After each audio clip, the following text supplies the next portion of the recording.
अरे गलियाना नाम घूमेली मालिनिया है।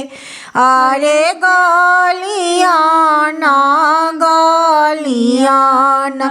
घूमेली मालिनिया है। अरे के कर बाबू ब्याहन जाले मौरी के लागनिया है। अरे के कर बाबू ब्याहन जाले मौरी के लागनिया है। अरे अपना मोहलिया से अनजानु पापा निकलस है।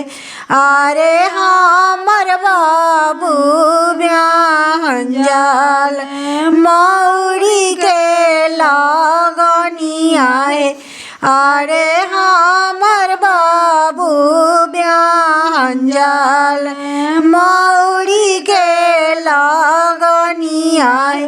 अरे अपना मोहलिया से कौन चाचा निकलस है। अरे अपना मोहलिया से कौन चाचा निकलस है। अरे हमर बाबू ब्याहन जाले मौरी के लागनिया है। अरे हमर बाबू ब्याहन जाले मौरी के लागनिया है।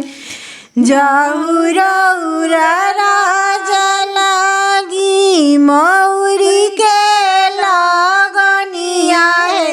अरे हमारो जेने गलागी लाख रुपया है। अरे हमारो जेने गलागी लाख रुपया है।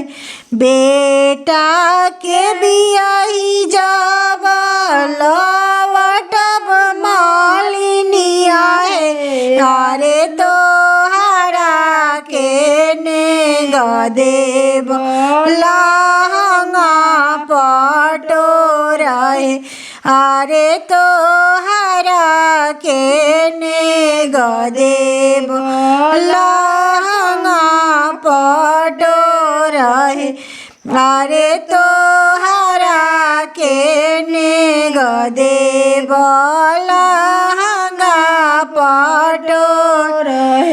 अरे तोहरा के नेग देव डाल भरल सोनावा है।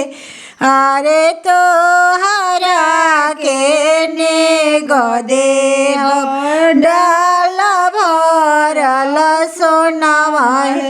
अरे गलियाना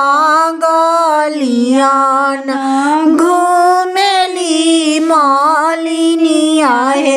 अरे के कर बाबू ब्याहन जाले मौरी के लागनिया है। अरे के कर बाबू ब्याहन जाले मौरी के लागनिया है।